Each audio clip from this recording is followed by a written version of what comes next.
fortaleciendo nuestra fe y viviendo en santidad. Así que continuando con las predicaciones que tienen que ver con la lectura que estamos haciendo cada día, hoy te comparto algunos de los temas más importantes de las dos cartas del apóstol Pedro, que ya hace algunos días terminamos de leer. Estas cartas, queridos hermanos, fueron escritas en un tiempo de persecución y desafío para la iglesia cristiana y se dirigen a todos los creyentes esparcidos que enfrentan pruebas difíciles. Pedro, quien asumió el liderazgo de los discípulos de Jesús, escribe estas cartas con un doble propósito. La primera es fortalecer la fe de los cristianos. ¿Se acuerdan que dice la palabra de Dios que sin fe es imposible agradar a Dios? Y la segunda es animarlos a vivir en santidad y esperanza en un medio de la adversidad que estamos viviendo el día de hoy. Así que este mensaje sigue siendo relevante para la iglesia de hoy, que enfrenta desafíos y pruebas que demandan una fe firme y una vida de obediencia. Las cartas tocan temas como el sufrimiento, la santidad, la sumisión, la perseverancia, pero también la unidad familiar. Y enfatizan su importancia al recordarnos que como cristianos y como hijos de Dios, nuestra ciudadanía no está aquí en esta tierra, así que no te aferres tanto a este mundo. Nuestra ciudadanía está en el reino eterno de Dios. Y hoy, al meditar en estos temas, reflexionemos sobre cómo la palabra de Dios, al ser para ti y para mí nuestra regla de fe y conducta, puede transformar nuestras vidas y la vida de nuestra iglesia. Hagamos juntos un recorrido de estas hermosas cartas de Pedro en los temas más relevantes que se reflejan en nuestras propias vidas. Como te he dicho en algunas ocasiones, el poder predicar dos cartas a la vez es un desafío bastante grande, porque yo solamente toco 11 temas, pero hay muchos más en esas cartas. Y ojalá que lo que tú vas a escuchar el día de hoy te motive en esa curiosidad espiritual a poder escudriñar todos esos temas que nos están tocando el día de hoy. El primero es una esperanza viva y una herencia eterna. Acompáñame por favor a la primera carta de Pedro, capítulo 1, versículo 3. Primera carta de Pedro, capítulo 1, versículo 3. ¿Ya la tienes? Dice la palabra de Dios: bendito el Dios y Padre de nuestro Señor Jesucristo, que según su grande misericordia nos hizo renacer para una esperanza viva por la resurrección de Jesucristo de los muertos. Así que cuando tú observas este pasaje cortito, ¿verdad? Lo primero que dice, que según su grande misericordia nos hizo renacer. Yo no sé si tú has realmente logrado entender lo que Cristo hizo por ti, pero finalmente, hermanos, nosotros estábamos muertos en nuestros delitos y pecados, y el Señor Jesucristo murió por ti para que tú pudieras renacer a una esperanza, dice aquí, viva. O sea, nosotros tenemos una esperanza. ¿Por qué? Porque al saber que el Señor Jesucristo resucitó y que el mismo Espíritu que resucitó al Señor Jesucristo está también en ti y en mí, ese mismo Espíritu nos va a hacer resucitar a nosotros. Por eso nuestra esperanza es una esperanza viva. Así que Pedro inicia su carta recordándonos a los creyentes nuestra identidad en Cristo y esa esperanza que nosotros tenemos por lo que ya Cristo hizo en la cruz del Calvario. Romanos 6:5, no lo busques, ese te lo voy a leer, nada más es para abundar un poquito en el tema. Dice: porque si fuimos plantados juntamente con Él en la semejanza de su muerte, así también lo seremos en la de su resurrección. Así que cada uno de nosotros, hermanos, vivimos con esa esperanza viva.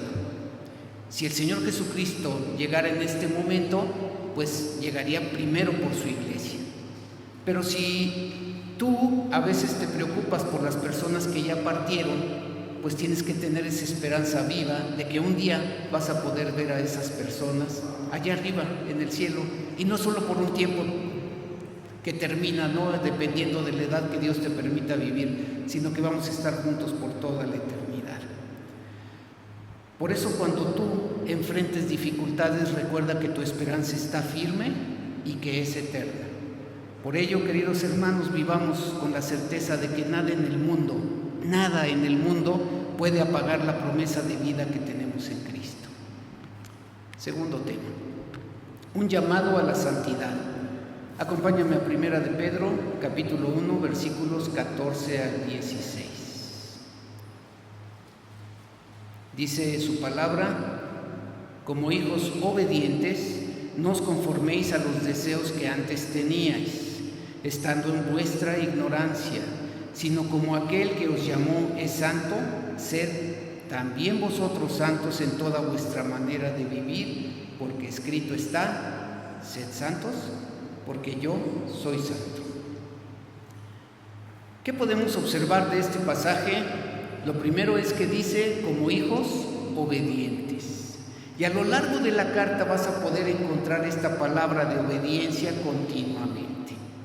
Así que si tú eres un hijo obediente, dice que no te conformes a los deseos que antes tenías, no te amoldes a los deseos que antes tenías.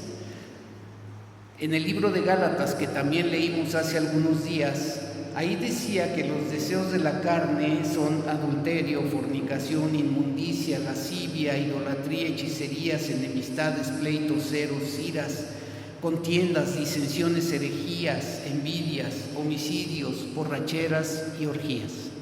Esos son los deseos de la carne. Y la palabra de Dios nos está diciendo que no te conformes a esos deseos que antes tenías. ¿Por qué tenías esos deseos? Porque eras ignorante, no conocías quién era Cristo y no conocías lo que Cristo podía hacerte y que podía cambiarte y podía darte el sentido de tu vida. Finalmente estamos aquí con un propósito, pero el propósito no viene de tu mente, el propósito lo tiene Cristo para ti. Dice aquí, estando en su ignorancia, sino como aquel que os llamó es santo. Ahora, ¿qué quiere decir santo? Apartado para Dios. Así que Dios ya te apartó, te hizo su hijo.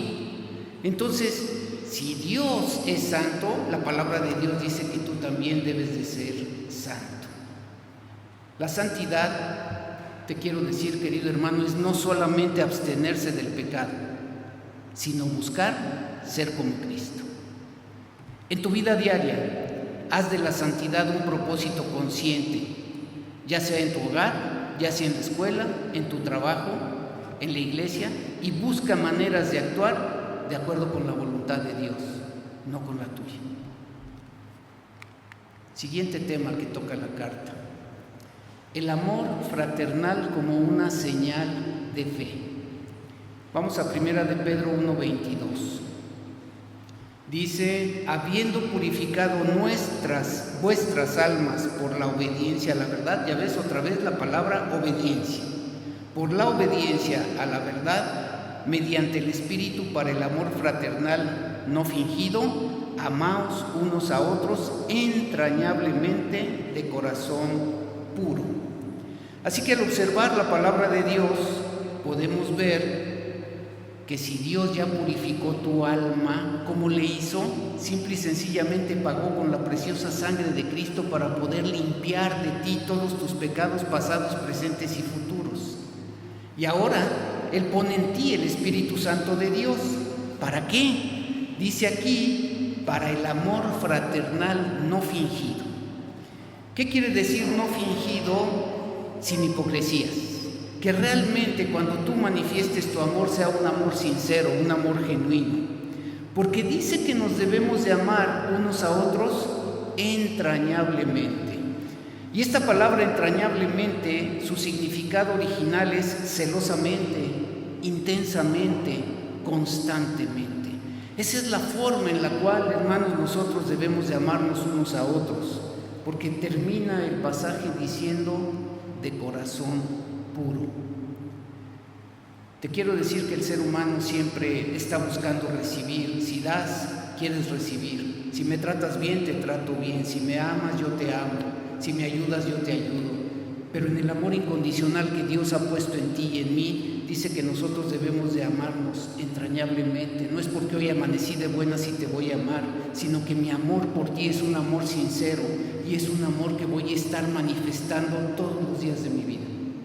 ¿Me voy a equivocar? Sí, seguramente todos, cada uno. Por eso amar genuinamente es un reflejo de haber sido transformados por Dios. Por eso la palabra de Dios te enseña y me enseña que practiquemos el amor sincero, especialmente en tu familia y entre los miembros de la iglesia, no solo de palabra, sino en acciones concretas. Siguiente tema que toca la carta: el sacerdocio santo y la identidad en Cristo. Vamos a 1 de Pedro capítulo 2 versículo 9. 1 de Pedro 2, 9. Dice aquí, por eso hace rato cantamos Somos el pueblo de Dios. Fíjese bien, dice: mas vosotros sois linaje escogido, real sacerdocio, nación santa, pueblo adquirido por Dios, para que anunciéis las virtudes de aquel que os llamó de las tinieblas a su luz admirable. Vosotros sois linaje. ¿Qué quiere decir linaje? A veces la gente no logra entender mucho lo que significa esta palabra, pero linaje quiere decir familia. Dice: mas vosotros sois familia escogida. Y dice aquí real sacerdocio, que es de reyes. Tú y yo somos hijos del Rey de Reyes y del Señor de Señores. Dignos. Él nos hizo dignos a ti y a mí de poder proclamar las excelencias del Señor. Somos una nación santa, somos un pueblo y somos separados del pecado y consagrados para Dios. Dice la palabra de Dios: adquiridos por Dios. Fuimos comprados por un precio y ese precio fue la sangre de Cristo. Y ahora, ¿para qué? ¿Para qué el Señor nos compró? Para que anunciemos las virtudes de aquel que te llamó de las tinieblas cuando estabas en la oscuridad y en tu ignorancia, y te llevó a su luz admirable. Así que tu identidad en Cristo es la base de tu propósito y misión en la vida. ¿Qué tienes que hacer? Reconocer tu valor y tu propósito en la familia de la iglesia y vivir con el testimonio de la luz de Dios. Por eso en el tiempo de Halloween les decía: este es un tiempo de oscuridad, pero nosotros no vivimos en lo oculto, nosotros vivimos en la luz de Cristo Jesús. Y es triste de verdad poder ver que las personas se dejan llevar por todos esos vientos de doctrinas equivocadas. Pero a nosotros lo que nos ha faltado, hermanos, es hacer la labor que Dios puso en tus manos y en las mías: compartir el Evangelio de Cristo. Quinto tema: la sumisión a las autoridades y el testimonio cristiano. Vamos a 1 de Pedro 2:13.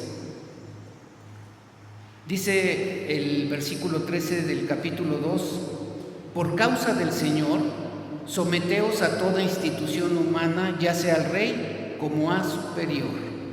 ¿Qué quiere decir esto de someterte? Someterte es estar sujeto y es obedecer. La sumisión no es una muestra de debilidad, queridos hermanos, sino una manera de reflejar el carácter de Cristo para poderlo glorificar. La obediencia y respeto por las autoridades son parte del testimonio de la vida cristiana. Podemos tú y yo no estar de acuerdo con lo que hoy se está haciendo, pero la palabra de Dios nos dice que debemos obedecer a nuestras autoridades. ¿Quién es el que va a corregir las situaciones que está viviendo nuestro país? ¿Nosotros, los gobernantes? No. Finalmente Dios nos está poniendo a prueba. Dice, más adelante vamos a ver las pruebas que Dios permite en nuestras vidas. Así que, ¿cómo puedo aplicar yo este pasaje? En tu entorno laboral o comunitario, sé un ciudadano ejemplar que muestra respeto y que actúa con integridad. Hermanos, ya pasó el tiempo en donde si yo veía en la carretera de aquí hacia México 110 kilómetros por hora y no los respetaba, hoy nosotros, hermanos, podemos mirarlo y podemos decir: tengo que obedecer a la autoridad. Si dice 110, voy a 110. yo les dije, ¿por qué? Finalmente, si tú vas más rápido, pues el Señor Jesucristo se va a bajar de tu carro y vas en tus propias fuerzas. Así que cada uno de nosotros tenemos que ser ciudadanos ejemplares. ¿Ok? Sexto tema. La armonía y el respeto en la familia. Para que veas cómo la palabra de Dios es tan maravillosa, vamos a 1 de Pedro 3:1. Dice este pasaje dirigido a las mujeres y a las esposas: asimismo, vosotras mujeres, estad sujetas a vuestros maridos, para que también los que no creen en la palabra sean ganados sin palabras por la conducta de sus esposos. Pero vamos al 7, no nada más le habla a las mujeres, también a los varones. Dice el versículo 7, vosotros maridos igualmente vivid con ellas sabiamente, dando honor a la mujer como a vaso más frágil y como a coherederas de la gracia de la vida, para que vuestras oraciones no tengan estorbo. Así que en estos dos pasajes, lo primero es, le dice a las mujeres, sujétense a sus maridos. Sé que a veces es muy difícil viviendo en un ambiente feminista, pero la Biblia es clara, hermano. Si tú quieres que tu matrimonio funcione, tienes que sujetarte y someterte a lo que la palabra de Dios dice con base en el diseño que Él estableció. Y dice aquí que si tu marido no es creyente, ¿sí?, finalmente él puede ser ganado sin palabras, simple y sencillamente por la conducta de la mujer, para que veas la maravilla de la palabra. Y después a los maridos les dice que vivan con ellas sabiamente, versículo 7. ¿Qué quiere decir vivir sabiamente con la mujer? Bueno, en el libro de Colosenses, que también ya vamos a empezar a leer, dice aquí que vivir sabiamente con la esposa es amarla no siendo ásperos, sino tratarlas bien. Dice aquí, dando honor a la mujer como a vaso más frágil y como a coherederas de la gracia de la vida. Y dice que cuando tú haces eso, tus oraciones no van a tener estorbo. Así que esa es una parte importante que a lo mejor los varones no hemos entendido. Mi esposa no solo es mi esposa, es mi hermana, pero es hija de Dios. ¿Y quién es mi suegro? El Padre. Entonces tú decides, si te portas mal con tu esposa, pues te la vas a tener que ver con el Padre. Por eso dice que las debemos de tratar con honor. Y eso es lo que la palabra de Dios nos muestra en esta dinámica del matrimonio, resaltando el respeto mutuo y la comprensión. La armonía en la familia refleja el diseño de Dios y fortalece el testimonio cristiano. Así que lo que tienes que hacer es buscar en tu matrimonio y en tu familia maneras, formas de fomentar la comprensión, el amor y el respeto mutuo, reflejando así tu relación con el Señor Jesucristo. Siguiente tema, el sufrimiento. ¿Quién de nosotros, queridos hermanos, no hemos sufrido? Pero es parte de la vida cristiana. Lo tienes que entender. Sé que no es fácil y sé que a nadie le gusta sufrir y que todos quisiéramos vivir sin dolor, quisiéramos vivir sin enfermedades y sin que le pase nada a las personas que nosotros amamos. Pero ¿sabes qué? No es posible. En 1 de Pedro 4, 12 al 14 dice: amados, no os sorprendáis del fuego de prueba que os ha sobrevenido como si alguna cosa extraña os aconteciera, sino gozaos por cuanto sois participantes de los padecimientos de Cristo, para que también en la revelación de su gloria os gocéis con gran alegría. Si sois vituperados por el nombre de Cristo, sois bienaventurados, porque el glorioso Espíritu de Dios reposa sobre vosotros. Ciertamente de parte de ellos Él es blasfemado, pero por vosotros es glorificado. Veamos el pasaje. ¿Qué dice? Lo primero dice: no te sorprendas. O sea, no es una sorpresa el hecho de que estés pasando por una situación difícil. Dice que hay un fuego de pruebas, o sea, diciendo son muchas. Y dice que si no te han sobrevenido, te van a sobrevenir. Y dice aquí como si alguna cosa extraña os aconteciese. Dice, es como cuando uno está bien, lee la Biblia, ora, viene a la iglesia, da su diezmo y todo. Dice, Señor, pero ¿por qué permites esto en mi vida? Pues te quiero decir que Dios lo permite. Y lo permite porque está probando tu fe. Está probando qué clase de hijo o de hija tú eres. Y la palabra de Dios dice, más de que estés triste y de que estés llorando, dice, gózate. Gózate. Y sé que no es fácil, hermanos. Sé que poderle decir a una persona que se goce en medio de la tribulación no es fácil. Pero la palabra de Dios nos instruye. ¿Por qué? Porque cuando nosotros estamos sufriendo y meditamos en lo que Cristo sufrió en la cruz del Calvario, finalmente lo que nosotros sufrimos es mínimo con relación a lo que el Señor Jesucristo sufrió por ti y por mí. Por esa razón, dice que te goces cuando eres participante de los padecimientos de Cristo. Y dice, ¿para qué? O sea, cuando tú veas un para qué en la Biblia, subraya. Y dice, para que también la revelación de su gloria os gocéis con gran alegría. Finalmente todos, dice la Biblia, que vamos creciendo de gloria en gloria. Y un día, queridos hermanos, estaremos en la gloria del Señor. Y dice, si eres vituperado, ¿qué quiere decir ser vituperado? Cuando te reprochan porque estás haciendo algo malo, cuando te injurian y cuando te reconvienen por la manera como tú te estás comportando. Pero dice que cuando la gente hace eso en contra tuya, lo que va a pasar es que tú eres bienaventurado, porque el Señor Jesucristo dijo, si a mí me persiguieron, también a ustedes los van a perseguir. Dice aquí, porque el glorioso Espíritu de Dios reposa sobre ti.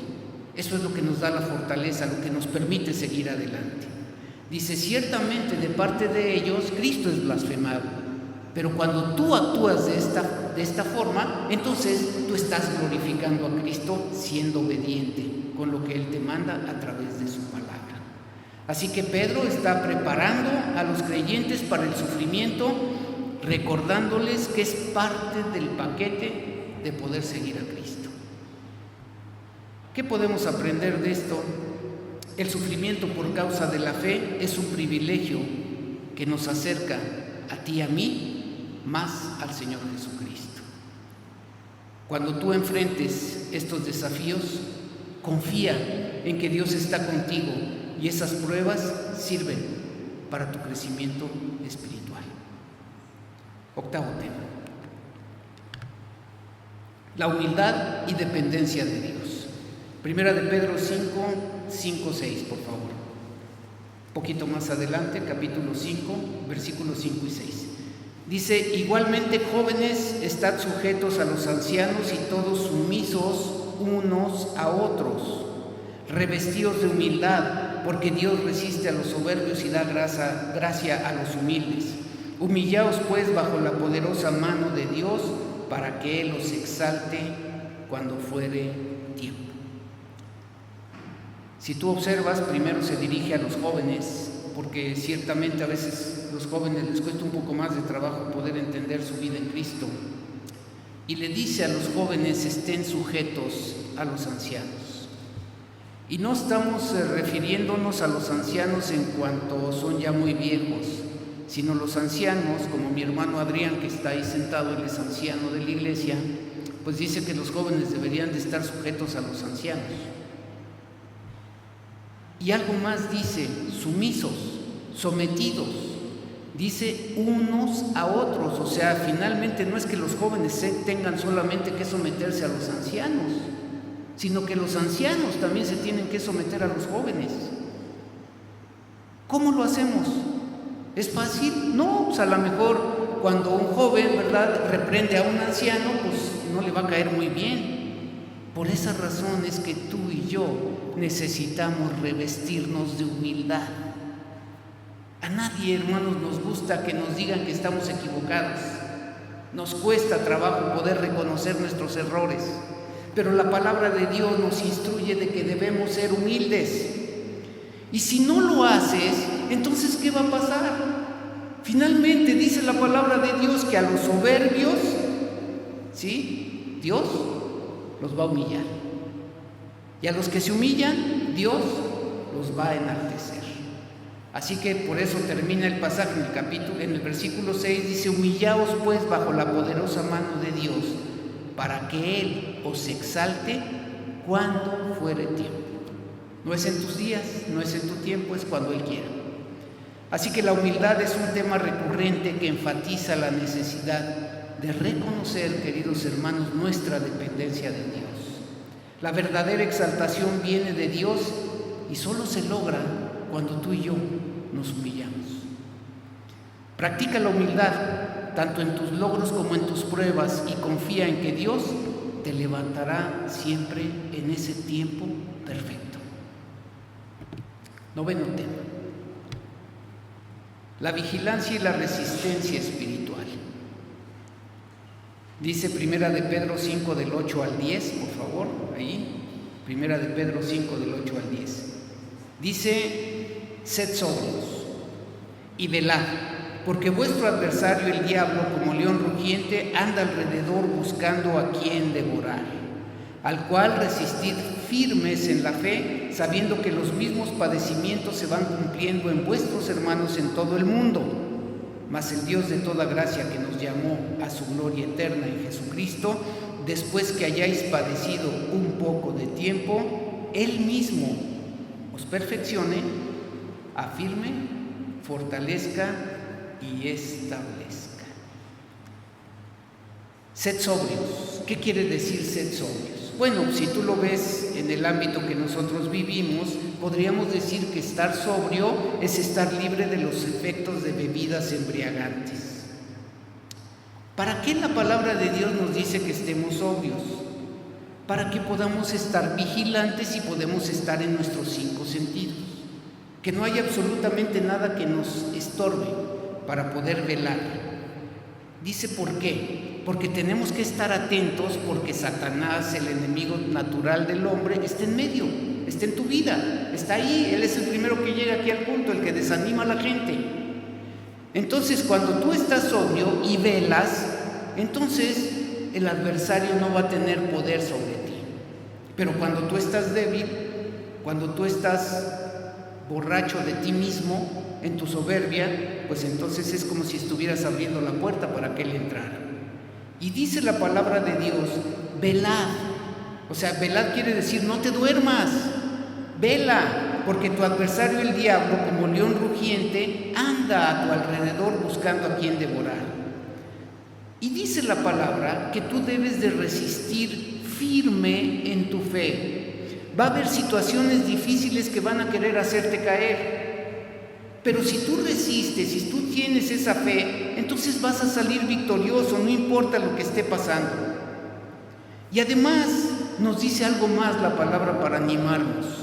Dice: sabiendo que los mismos padecimientos se van cumpliendo en otras personas, igual que contigo. A veces pensamos que lo que a mí me pasa es lo peor que está pasándole al mundo. Y la palabra de Dios te dice: no, no eres el único. Hay muchas personas que están pasando por situaciones iguales a las que tú estás pasando. Y por eso la palabra de Dios nos anima y nos dice: mas el Dios de toda gracia, que nos llamó a su gloria eterna en Jesucristo, dice aquí, después que hayas padecido un poco de tiempo, vas a padecer. Depende de ti cuánto tiempo. Pero aquí la palabra dice que de todos modos vas a padecer, aunque sea poco tiempo. Pero ¿qué va a hacer Dios contigo? Él mismo te va a perfeccionar, te va a afirmar, te va a fortalecer y te va a establecer. Te quiero comentar algo que me pasó a mí en lo personal hace quizá algunos 15 años, cuando yo estaba empezando como pastor en esta iglesia. Yo quise tirar la toalla, de verdad. O sea, para mí, sin haber estudiado en un instituto bíblico y llegar a una iglesia en donde te ponen como pastor y responsable de muchísimas cosas, y además teniendo muchas personas contrarias que te decían: no, es que a ti no te puso Dios, a ti te pusieron los hombres y tú ni siquiera estudiaste, y etcétera, etcétera. Yo le hablé a un mentor, a un pastor que él ya tenía más de 40 años siendo pastor. Y le dije: pastor, voy a renunciar. Y me dijo: ¿cómo que vas a renunciar? Y dice: ¿tú crees que yo en mis 40 años como pastor no he tenido el deseo de renunciar? Dice: a veces cada domingo. Dice: pero si tú tiras la toalla, va a venir el Señor Jesucristo y te la va a volver a poner. Tú no puedes renunciar. Tú te casaste con la iglesia y tienes que seguir adelante. Así que él me mencionó este pasaje, y este pasaje fue el que realmente me animó a poder continuar y seguir adelante, y por eso es que, hermanos, hoy estoy aquí delante de ustedes. Porque él dijo: Dios mismo, ¿sí? Él mismo te va a perfeccionar, Él mismo te va a afirmar, Él mismo te va a fortalecer y Él mismo te va a establecer. Pedro nos advierte de la realidad de la lucha espiritual que cada uno de nosotros tenemos continuamente, pero tú y yo necesitamos estar atentos a lo que la palabra de Dios dice. La resistencia espiritual es esencial para mantenernos firmes y no claudicar. Yo quisiera preguntarles: ¿cuántos de ustedes ya claudicaron en la lectura de la palabra? Yo sé que hay muchos que no, pero también sé que hay algunos por ahí que sí. Ya estamos a punto de terminar el año, y te quiero decir que si tú estás en la lectura que estamos llevando cada día, entonces puedes entender lo que te estoy diciendo, porque no es ajeno. Yo hago un devocional todos los días, hice un devocional de cada uno de los capítulos de Pedro. Entonces podemos ir entendiendo con claridad qué Dios quiere de mi vida. La resistencia espiritual, queridos hermanos, es esencial para podernos mantener firmes. Así que mantén una vida de oración y lectura de la palabra de Dios. ¿Para qué? Para fortalecer tu espíritu y protegerte de las tentaciones. 10º tema: la segunda venida de Cristo y la vida, dice aquí, en santidad. Segunda de Pedro 3:9 al 14, este es un poquito más largo. Dice aquí la palabra de Dios: el Señor no retarda su promesa, según algunos tienen por tardanza, sino que es paciente para con nosotros, no queriendo que ninguno perezca, sino que todos procedan al arrepentimiento. Pero el día del Señor vendrá como ladrón en la noche, en el cual los cielos pasarán con gran estruendo, y los elementos ardiendo serán deshechos, y la tierra y las obras que en ellas hay serán quemadas. Puesto que todas estas cosas han de ser deshechas, ¿cómo no debéis vosotros andar en santa y piadosa manera de vivir, esperando y apresurándoos para la venida del día de Dios, en el cual los cielos encendiéndose serán destruidos y los elementos siendo quemados se fundirán? Dice el versículo 13: pero nosotros esperamos, según sus promesas, cielos nuevos y tierra nueva, en los cuales mora la justicia, por lo cual, oh amados, estando en espera de estas cosas, procurad con diligencia ser hallados en Él, sin mancha e irreprensibles en paz. Dios es paciente. Hay algunos que ya quieren que el Señor venga, pero Él es paciente. ¿Por qué? Porque Él no quiere que las personas vayan al infierno. Él quiere que todos procedan al arrepentimiento. Esa es la voluntad de Dios. Por eso a veces algunos de nosotros estamos pensando: ¿pero por qué el Señor Jesucristo no viene? Si estamos viviendo ya las señales de los últimos tiempos. La violencia que se está viviendo hoy, dice que en el tiempo postrero, dice que serán tiempos peligrosos, en donde hombres amadores de sí mismos, como los que vemos ahí en la calle, estarán haciendo maldades. Y pareciera ser como que ya es casi el momento en que el Señor Jesucristo va a llegar. Pero también la palabra de Dios nos advierte que hasta que no escuche todo el mundo, los más de 8,000 millones de personas que pueblan este mundo, ¿quién es Jesucristo?, el Señor no vendrá. Por eso dice que Él es paciente. Él no quiere que perezcan, Él quiere que todos procedan al arrepentimiento. Y la verdad, hermanos, es que hace una descripción bastante difícil. Dice que todo lo que mira se va a quemar. Finalmente, yo me he puesto a pensar, ¿y cómo irá a ser eso? A lo mejor se va a destruir la tierra con algo que el Señor enviará, o qué va a pasar, ¿no? Finalmente, tú y yo tenemos una esperanza viva. El Señor Jesucristo viene por su iglesia. Antes de que todo esto suceda, tú y yo estaremos en la presencia de Dios y no vamos a necesitar ver cómo todo se enciende, será deshecho, los elementos siendo quemados se fundirán. Nosotros, dice la Biblia, esperamos según sus promesas cielos nuevos y tierra nueva, en los cuales mora la justicia, por lo cual, lo amado, estando en espera de estas cosas, procura con diligencia ser hallados por Él sin mancha e irreprensibles. La expectativa de la venida de Cristo debe inspirarnos como creyentes a vivir en integridad. Que tu prioridad, querido hermano, esté enfocada en lo eterno, en tus decisiones diarias y viviendo una vida que agrade a Dios, sabiendo que su regreso es inminente. Último tema, 11. El conocimiento de Cristo y el crecimiento espiritual. Vamos a 2 de Pedro 3:18. Dice la palabra de Dios: antes bien, creced en la gracia y el conocimiento de nuestro Señor y Salvador Jesucristo. Creced en la gracia. Y a veces tal vez tú te preguntas, ¿cómo le hago para crecer en la gracia? Primero tienes que entender que la gracia es un regalo inmerecido. Ni tú y yo merecíamos ser salvos, pero al Señor le plació elegirte a ti para que fueras su hijo. Pero ahora lo que Él quiere de ti es que crezcas. El Señor Jesucristo dijo: y esta es la vida eterna, que te conozcan a ti y a Jesucristo a quien tú has enviado. Solo pregúntate, querido hermano, querida hermana, ¿conozco realmente al Señor Jesucristo? ¿Conozco a Dios? Porque si tu respuesta es no, entonces ¿qué tienes que hacer? Conocerlo, buscarlo. ¿De qué manera? A través de su palabra. El crecimiento espiritual es esencial para una vida cristiana saludable. Dedica tiempo, querido hermano, a estudiar la Biblia. Dedica tiempo a buscar maneras de aplicar sus principios en tu vida diaria. Que lo que escuchas, lo que oyes, lo pongas en práctica. Ahora te regalo 10 enseñanzas de lo que hemos visto. La primera: haz tuya la esperanza en Cristo. La segunda: esfuérzate por la santidad. La tercera: ama sinceramente a los demás.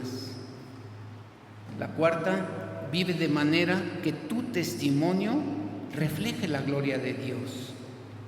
La quinta: sé obediente a las autoridades. Estas son las cosas que tú y yo necesitamos seguir haciendo. ¿Ok? Vamos a la que sigue. 6. Respeta y honra a tu cónyuge con amor y comprensión. Recuerda que a paz nos llamó Dios y que nosotros debemos de amar incondicionalmente, así como Cristo amó a la iglesia, así nosotros tenemos que amar a nuestras esposas. ¿Y qué tiene que hacer la esposa? Respetar a su marido y sujetarse a él. Cuando nosotros cumplimos con ese diseño, entonces vamos a podernos respetar mutuamente. 7. Aumenta tu conocimiento de Cristo. Si Él dice crecer en la gracia, dedica tiempo para poder conocer a ese Cristo en el que tú has creído. 8. Acepta el sufrimiento como parte de tu llamado. La vida no es fácil, hermanos.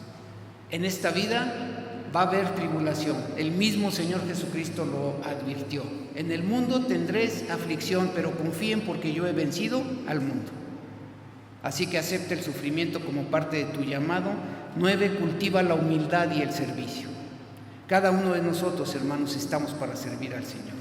Y 10. Mantente alerta contra el enemigo. El enemigo anda como león rugiente buscando a quien devorar. De ti depende si abres la puerta o la dejas cerrada. Así que para concluir, te quiero decir, Las cartas de Pedro son un tesoro de enseñanza y motivación para la iglesia y nos ofrecen a ti y a mí un mensaje profundo de esperanza, de santidad, de perseverancia. Nos enseñan a vivir con propósito, reflejando a Cristo en nuestra vida diaria. Y son un recordatorio de nuestra identidad y esperanza en Cristo. Decía Pablo, ya no vivo yo, mas vive Cristo en mí. Y nos llaman a vivir en santidad y a ser una luz en medio de un mundo oscuro y a ser testigos vivos de la fe de Cristo. Y aunque enfrentamos pruebas y desafíos, sabemos que nuestra esperanza está asegurada, hermanos. Eso sí, que no lo dudes ni el más mínimo. Nuestra esperanza está asegurada. El Señor Jesucristo vivió, murió y resucitó para asegurar que esa esperanza se va a cumplir sin ningún obstáculo. Pidamos a Dios que cada uno de nosotros encuentre fortaleza en estas palabras que tú has escuchado y comprométete a vivir, querido hermano, en una vida que glorifique a Dios. Que nuestras vidas reflejen su amor, su humildad, su verdad en todo lo que tú y yo hacemos. Y en medio de un mundo que se opone a nuestra fe, tomemos conciencia de que tú y yo somos llamados. Ya nos sacó de las tinieblas a su luz admirable, para anunciar las virtudes de aquel, sí, que finalmente vino a morir por nosotros en la cruz del Calvario. Amemos con sinceridad y estemos firmes, sabiendo que nuestra recompensa es eterna. Yo solo te pido, vivamos de una manera que honre a Dios y nos prepare para su gloriosa venida. Vamos a inclinar nuestro rostro y a orar. Padre bendito, Señor, te alabamos y te bendecimos, te glorificamos, Señor. Queremos, Padre, ser esos hijos que tú quieres que seamos. Hijos obedientes, Padre bendito, que podamos seguir teniendo viva esa esperanza, Señor, de que un día estaremos contigo del otro lado, Señor, por toda la eternidad. Así que ayúdanos a ser santos como tú eres santo, Padre bendito, a que podamos amar sinceramente a las personas que nos rodean, especialmente empezando por nuestra casa. Que seamos un testimonio, Padre bendito, que refleje tu gloria, esa gloria, Señor, con la que tú nos salvaste, y que podamos ser obedientes también a las autoridades civiles, Señor. Ayúdanos, Padre, para que podamos amar a nuestro cónyuge. Sé que a veces es difícil, Padre, porque no estamos solos, hay huestes espirituales de maldad que a veces no quieren, Padre bendito, pero entendemos que en ti estamos completos, que en ti somos fuertes. Así que te pedimos que nos ayudes a poder conocerte cada día más, Señor, y poder tener esa esperanza viva en nuestras vidas. Que podamos entender que el sufrimiento va a venir de una o de otra forma, Señor, pero también entendemos que tú estarás con nosotros en todo momento. Gracias, Señor, por permitirnos conocerte. Gracias, Señor, por ayudarnos a ser humildes, Señor, entendiendo que un día, Señor, tú nos vas a ayudar para poder continuar y seguir adelante en este mundo caído, a donde estamos viviendo el día de hoy, en medio, Señor, de personas desalmadas que no tienen aprecio por la vida. Ayúdanos, Padre, para que podamos estar alerta en contra del enemigo y podamos seguir, Señor, entendiendo que un día tú vendrás por tu iglesia y que nos vas a llevar, Señor, en donde habrá nuevos cielos y nueva tierra para que podamos estar contigo y poderte alabar por toda la eternidad. Gracias por tu palabra, Señor, que esta palabra que hemos escuchado hoy la podamos poner por obra en nuestra vida diaria. Oramos en el bendito nombre de nuestro Señor y Salvador, Cristo Jesús. Amén y amén.